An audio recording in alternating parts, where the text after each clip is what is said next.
Welcome to episode 1 of the Smoke and Soul Project. I'm Wallace Long, and over the next 8 weeks I'll be following Dave and his family as they haul a barbecue trailer through regional South Australia, Victoria, New South Wales and Queensland, partnering with local charities to serve free meals to people who need them most. This episode is your guide to what's about to happen. You'll hear why Dave is doing this, the shape of the trip, how he's setting it up, and what you can expect from this podcast as the journey unfolds.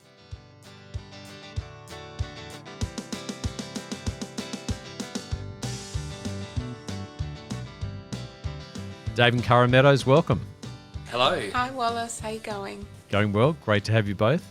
I must ask you, before we get into the big plans, when you hear the word Smoke and Soul Project, what comes to mind for you right now? I think for me, I sort of think about we're just getting really excited at the moment. The planning stages, the packing stages, and really looking forward to just giving hope and having that connection with the wider community. So for me, I think that's sort of what comes to mind for me at the moment. I think when I hear the words smoke and soul, it makes me think about just sharing happiness, sharing hope. I suppose we just want to inspire also, inspire others out there to, hold up their hand and, and offer to help. And so it's a very exciting time ahead. I think it's the excitement of the unknown. So let's go back a bit. This trip didn't appear out of nowhere. Where did this all start for you? Well, I suppose if I look way back, it started way back in 2017. We began hosting this small barbecue festival in our yard. It was on Boxing Day in 2017, and we had all our friends over, and we had some ribs. There was only about 8 of us, about eight to 10 of us, I think, and it was an awesome afternoon. We had heaps of fun, and we decided to, host it the next year. But the only thing was that on Boxing Day, everyone was tired after, after having all the family events on at Christmas. So we decided to move it to the Australia Day public holiday.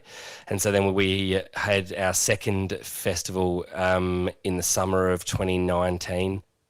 We had about 15 to 20 people because some of our friends invited some other friends. And then it was probably Rib Fest number 3 in 2019 that we decided to use the festival as a means to raise a bit of money and help those who are less fortunate. I think it was 2019 was the year of the fires in Victoria, and we decided to raise a bit of money to give back to the victims of the fires in Victoria. And I think that year we only ended up raising about 300, which isn't an awful lot, but that was all right. The whole idea was that we came together and we raised a bit to help those out who are less fortunate. And then I guess as the years went on, our barbecue festival got bigger and bigger, and we ended up raising more. And we sort of made a decision to focus on SA only and raise money for South Aussie non-government funded, non-for-profit charities. And we've spent the last, I suppose, 7 years raising money for charities like Hands of Hope, Childhood Cancer Association, Women's Safety Services, and then it was around 2023 that I came up with this idea of, well, why don't I cook a barbecue and feed the homeless? And so we've been feeding the homeless in Adelaide for the last 3 years. And that started off all the friends of ours that attend our festival every year. All of them sort of offered to help, and so all of our friends offered to help out, and so we so in 2023 I cooked up a heap of barbecue, low and slow, packed it all in my car, and we headed off into town. I think the first year we fed about 50 people, and then we've just seen those numbers go up and up over the past 3 years. I think the second year it was around sort of the 70 to 80 heads that we fed, and then back in 2025, our barbecue that we did, it was nearly 100. I think we handed out over 100 barbecue boxes, but some people came back for seconds, which is nice. So, yeah. That's wonderful. So over that period of time, you've gone from 8 people, an Yeah. annual event, right through up to 22, where you've had 80 people in your back garden. And how much Yeah. money have you raised over that period of time? Yeah, so this year just gone, there was around about 75 to 80 people in my yard. It was pretty hectic, but we raised over the last, I suppose, 7 years since we've started, we've raised about 15,000. So yeah, which is awesome, and I'm, super humbled and appreciative of everyone's help, support, everything. So yeah. It's an amazing effort that you've done, you and your family and your friends. So what point did you realise, hang on a sec, this could be a bigger project? And how did the Smoke and Soul project come about? Yeah, well, last year there was someone that we served, and I don't think I'll ever forget this. Actually, there was a young man, would have been sort of late 20s, early 30s. He came up. It was a freezing night. It's probably same time of year as now, and he had barely anything on. He had an old shirt, that was ripped. He had some shorts on. He didn't have any shoes, and he was sort of a bit. He was sort of a bit shy, a bit sheepish, and sort of came up and said, "Oh, hey, look, is it okay if I have something, some food?" And I said, "Mate, absolutely. That's why I'm here. And he had a sort of like a shopping bag that was fairly old, and his whole life was in a shopping bag. And we managed to send him off with not only a barbecue box of food, but we sent him off with clothes, shoes, pants, jacket. So yeah, he sort of went off, and he was fully loaded with everything. And I think it was at that point I thought about him afterwards, and it just occurred to me that this is a larger issue. This is getting worse, and homelessness is getting worse. And the idea of going around, hitting the road and heading around Australia feeding the homeless, that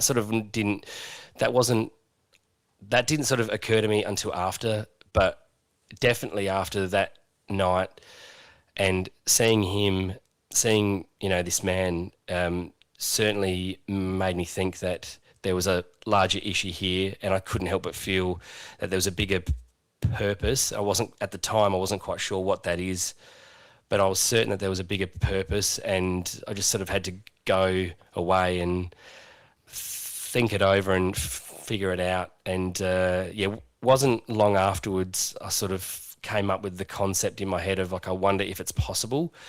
Is it possible to tow, all the smokers around and do the exact same thing as we've been doing in Adelaide for the past 3 years, basically do that exact same thing, on the road. So I wasn't sure how it would work, but I sort of put it together and sort of hypothetically thought, if I was to do it, how would I do it? And I guess, the idea is just kind of spawned from there. Cara, What did you first think of Dave's idea to take the smokers around Australia and feed people in multiple towns? I was a little bit surprised, and it sort of came out of the blue, and I wasn't quite sure sort of how to react at first, but at the same time, it felt right when he explained that he had obviously been doing a bit of background work to make sure that it was a viable option for us to do first before coming and chatting to me about it. So I think initially I was shocked, also excited at the thought of what we could create together as a family, and but I never pictured that it would, I guess, just the amount of money that he's raised to get us this far. He's really super exceeded all of my expectations with how far he's come, and we're just really proud of him. But I think, yeah, overall excited for the journey and for the experience. But yeah, definitely initially very shocked. So it's the four of you, yourself, Dave, and your two girls. What are you hoping for the girls? Yeah, so I think for the girls, from my perspective, I guess, is to really open their eyes to life, the real world. I think it's going to be really inspiring for them to see the value and the importance of giving back where you can, when you can. You know, we don't always have a lot, and a lot of people are in the same boat. And I think it's just going to be really good for them to be a part of this and just give back.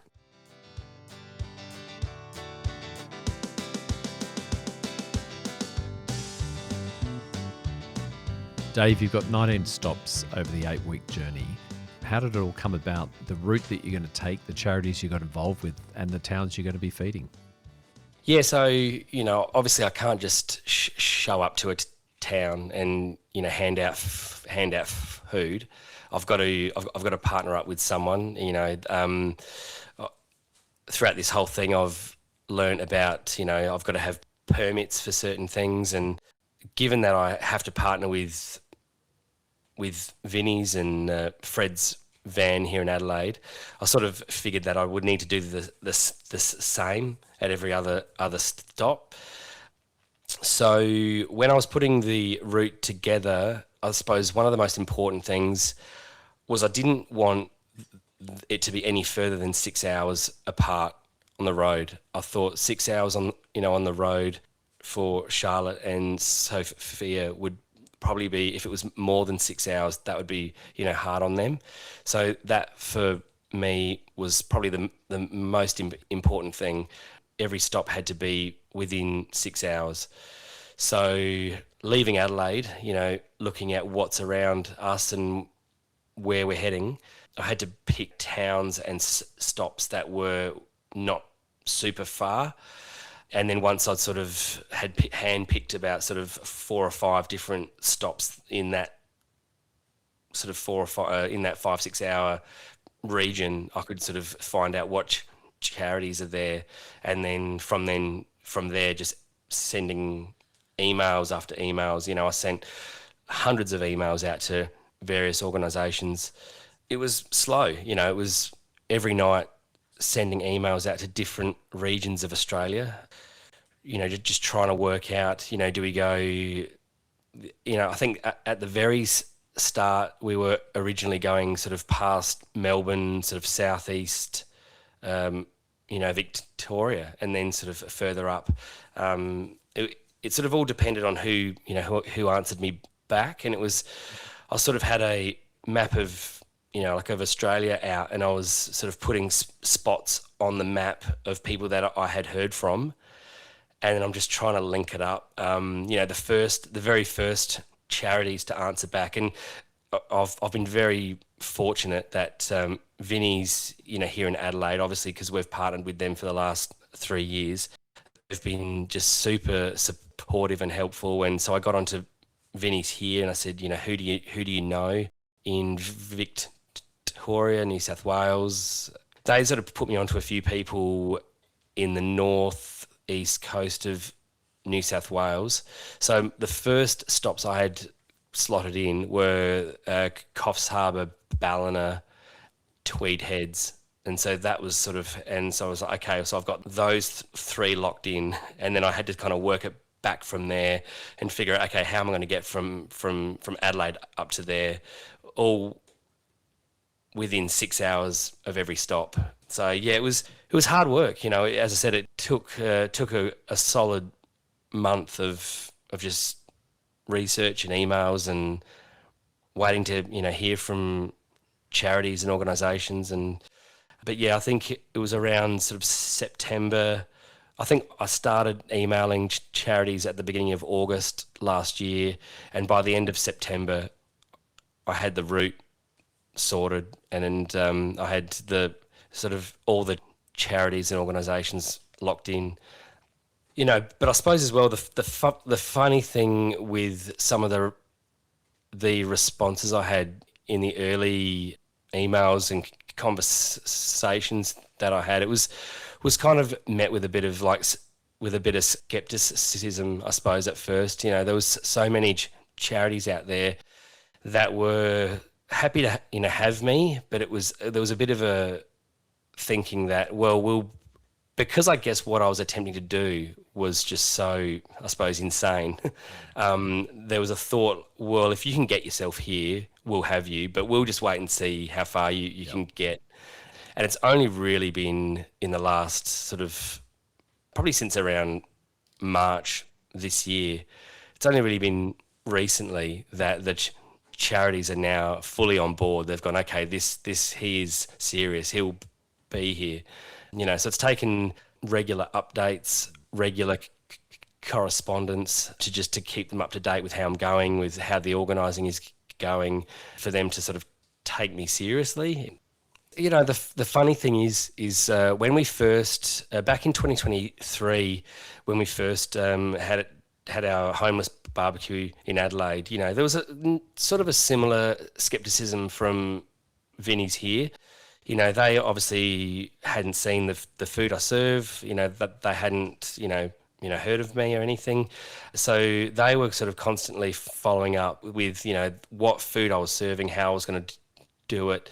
We're at a point with Vinnie's, as soon as I say I'm going to, host a barbecue, they're just like, yep, absolutely. We've seen your food, we've eaten your food. Because it's funny, because they actually said to me the first year that a surprising amount of people actually email them, phone them, offering to cook food, and they don't ever follow through on it. So I guess when someone like me emails and phones and says, I want to cook food, I guess from their end, they're sort of like, yeah, we've heard this often. So, yeah. But I'm just so happy that they were happy to give me a shot, and I've followed through, and we've followed through for the last 3 years. And so I suppose that helped hugely when I asked Vinnie's in SA. I said, look, I'm doing this thing, and because of what I've done here, they were confident, I guess, when they put my name forward to other Vinnie's offices interstate, I guess they were confident that when I say I'm going to be there, I'll be there.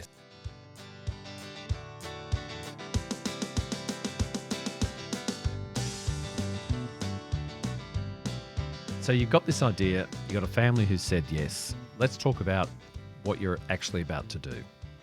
For people listening who'd like the numbers and maps, let's get really practical. So Dave, from the driveway in Adelaide to the last barbecue and back home, what does the journey look like? Okay, so we're talking 57 days, averaging one barbecue event every third day, roughly 7,000 Ks, going all the way up the east coast, as high as Maryborough in Queensland, back around and then finishing in Port Augusta and Port Pirie and back to Adelaide. It's a 3-day cycle, so operating on a 3-day cycle of the first day being going from town A to town B. The second day, which I call my food sourcing day, we'll be going out buying all the food, buying all the meat and sourcing everything locally. And then my third day is obviously cooking it up and serving it. And then we pack it all in, and then we're back to the first day of, of this cycle again. When you get in there, you're sourcing the food. If you had to actually prep with all the butchers before you get to these towns? What I'm sort of currently in the process of is, out of the 20 barbecue events that I have, I've sort of separated them down into 4 lots of 5. So we're currently focusing on the first 5, which is the Adelaide barbecue, which is on Saturday. And then we've got Hamilton on the Wednesday, Mount Gambier the following Friday, and then Bendigo and Albury. Adelaide, Mount Gambier, Hamilton, Bendigo, Albury. So that's the first 5 that I'm currently putting most of the energy into at this point. And then as we get nearer, I'll look at the next 5 stops, which are Wagga Wagga, Dubbo, Canberra, Tamworth and Coffs Harbour. I've gotten in touch. Well, firstly, I contact the organisations and I say, who do you use? Because it's important for me to support the butchers and suppliers that the charities themselves, use. So they've given me names and numbers of who I should ring and order through. If they're not partnered up with anyone, if they don't have anyone who they regularly use, then I'm sort of happy to then go off on my own and find whoever local I can order food through. So when you look at the map with all the pins on it, what goes through your mind at the moment? Excitement, terror, both? Excitement. It's hard to... So much of it is... I don't know what to expect until I'm actually there.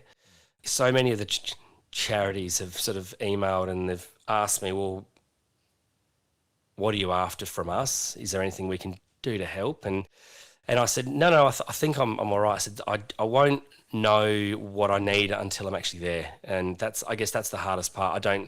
They've done their best to tell me how big their space is, what their facilities are, but I kind of don't know what to expect until I'm actually there. So I guess I'm excited, a little bit nervous, but it's sort of I'm still confident though. It's a confident nervousness. I think for me, it's more excitement. Dave is on another level with the planning and the preparation, so I can understand that he's probably, a bit nervous and a bit terrified, but, really excited as well. But I think for me, there's just a lot of excitement around sort of what we're going to achieve, who we're going to meet, who we're going to connect with, and just what we're going to share with the community. And yeah, I'm just really excited.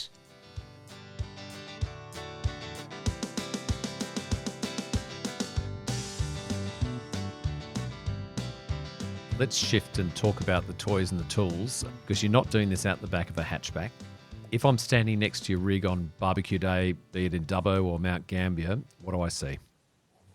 Okay, so hardware, this is my favourite part. It's my favourite part to speak about hardware. So I'm running with my favourite smoker, is called an Oklahoma Joe Longhorn. It's an offset smoker. For those that don't know what offset means your heat is indirectly cooking your food. So when you put the pot on a stove and you've got the heat going under the pot, that's direct heat. It's because it's directly under it. Most people would have either a 2-burner or a 4-burner gas barbecue out the back, and you would probably cook that as a direct heat. Offset is when you build fire in a fire bin and the heat is pulled through what's called the cooking chamber, and there's a smokestack out the other end. So it pulls heat and smoke through. It's perfect for low and slow, offset cooking, offset barbecues are probably what is most famous in sort of Texas. That's sort of your traditional Texas style barbecue is offset. You know, if we get full nerdy about it, you know, if we go to different parts of the US, like Carolina, do more like they do sort of whole hog barbecue, which is sort of that's more direct heat with coals sitting up under the hog, whereas this I do more Texas style barbecue, which is offset. So that's the first piece, hardware. I'm running a vertical gas smoker, and that's just purely just to give me some real estate, some cooking space. It's relatively small, and I can fit heaps in it. So it's basically, like a huge oven that I can use as an oven or as a smoker. So that's my second piece of hardware. And then I've just got 2 hot plate barbecues also. That's just more to cook, hot and fast to heat things up. So yeah, I've got 2 hot plate barbecues, one vertical gas, and my one Oklahoma Joe offset smoker. On a cook day, who's doing what? What are you up to, and where do Cara and the girls slot into all of this? Well, I guess it varies. It varies from place to place, stop to stop. It very much depends on when service is. So throughout the whole thing, it varies from lunch service, and then I've got a couple that are in the evening service. So that impacts hugely on what sort of food I do. If I'm doing lunch, I'm sort of leaning to, I've got to do more like hot and fast. I can't necessarily do low and slow. So that makes my day, I guess, really hectic. When I've got service in the evening, like just for example, coming up Mount Gambier, which is our second stop, that service is at 6 p.m, which is awesome. So that means I can do full low and slow.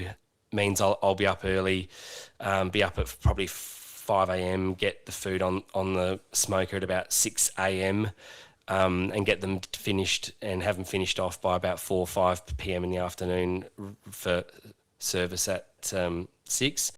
But yeah, if it's lunch, it's a lot harder. It'll be interesting actually. It'll be probably hot and fast, or alternatively maybe do some of the cooking the day before and then finish it off the following day. I've been doing some experiments in the last few months of how that works, with sort of part cooking food the day before, resting it, and then sort of finishing it off the following day. But in terms of how a cooking day will look, it'll probably be me being up early, probably 5 a.m, 6 a.m, and then depending on when service is, it'll just be a full day of food. So like in Adelaide for barbecue, I've got lots of help. We can sort of afford to make that experience for those in need. We can go all out, so I do a pulled beef, pulled pork, and we have chili beans and potato bake and a couple of salads, and there's a heap of sides, and which is awesome. But if I'm on my own, I sort of can't do as much as that. So it'll probably just be meat and some sides. As I said, it's so hard to tell you what a cooking day will look like, because it's going to come down to when service is and how many hours I have. I sort of anticipate at a minimum, if I'm doing lunch and I'm up early, I'll still have about 5-6 hours. And from the numbers that I'm being sent, it looks like I'll be feeding on average around 100 heads in each stop. So I sort of look at it and go, well, if at the very least, if I've got to serve 100 people and I've only got 6 hours, I think it'll be hot and fast, and I'll just be able to, I'll just be slamming it out. So it'll be ribs, it'll be wings, it'll be things that I can do easily. But yeah, hopefully it's not all lunches, because I would like to do some low and slow in there as well. Yeah. So It's a little bit hard to sort of tell exactly what the days are going to look like, depending on like Dave mentioned before, whether or not it's going to be a lunch service or a dinner service. It'll also depend on if the girls are able to come along to the services. There are some that prefer not to have children coming along, which is understandable. We are hoping that all of us can be a part of it sort of from start to finish as much as we can. So getting the girls, whether that is getting the girls involved and myself in the service part, and then just supporting Dave throughout the day with the cooking, and making some of the side dishes and things like that as well. So I think, yeah, the cook days will definitely vary. It'll just be depending on, lunch or dinner service and what the girls are able to come along to as well. Cara, there'll be 19 towns, 19 charities. Will you have an opportunity to talk with them? Yeah, I think it'll be good while Dave's doing the cooking side of things for me and the girls to just connect a little bit more with the volunteers and the organisers of the charities to just get a better understanding and, let them sort of share their experiences with, what they do from day to day and what their needs are, and things like that. I think it's going to be a really good experience for the girls to see just a lot of people coming together for a common cause and sharing the same values, and I think getting to chat with everyone that volunteers their time, whether it's every day or once a week, it's the importance of community, and I'd love to chat with them about that and just get to know them a bit more and really shed a light for them for what they're needing.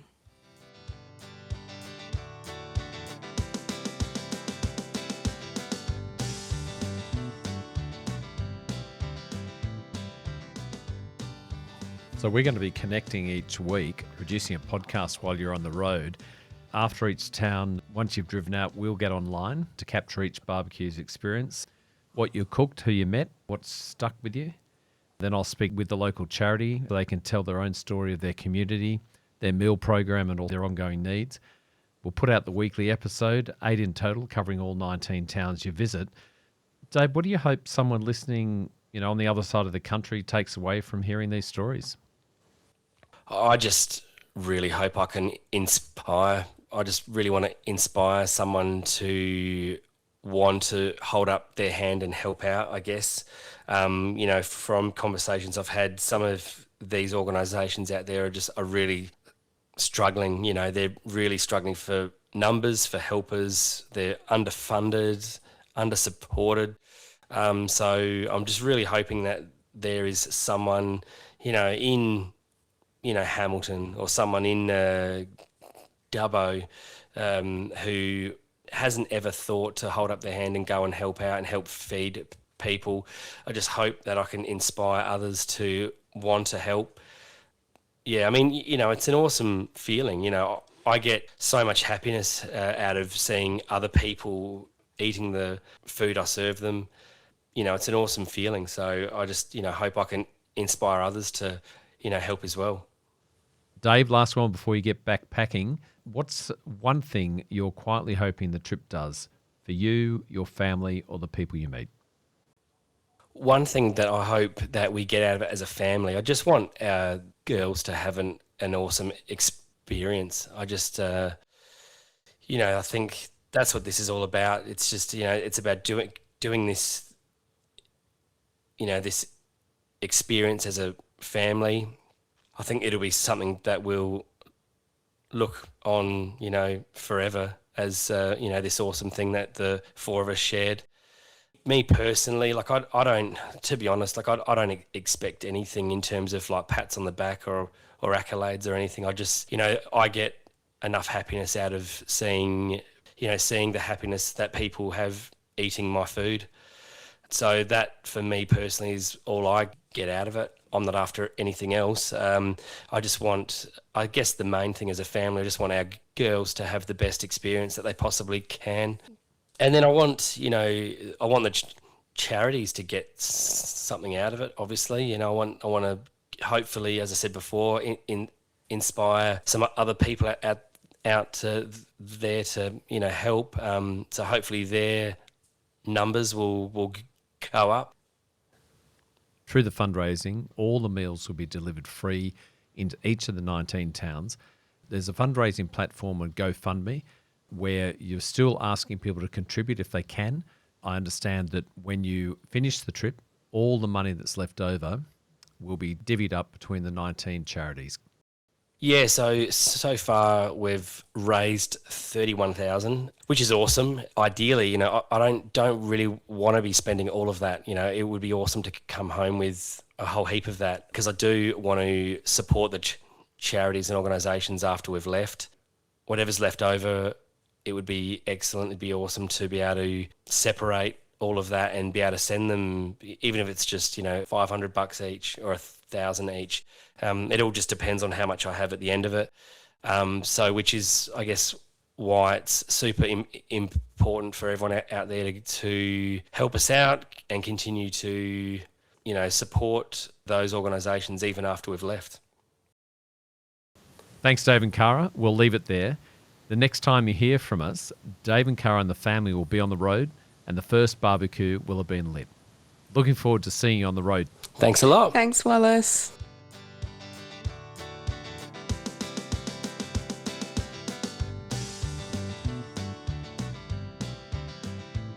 So that's the plan. 57 days on the road, 19 towns, a barbecue trailer full of gear, and a commitment to cook a barbecue and support the local charities as together we support those in need, and to bring you listening along for the ride.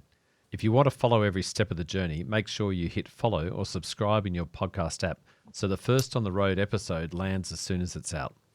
In the show notes, you'll find links to support the Smoke and Soul project and links to the charities Dave is cooking alongside.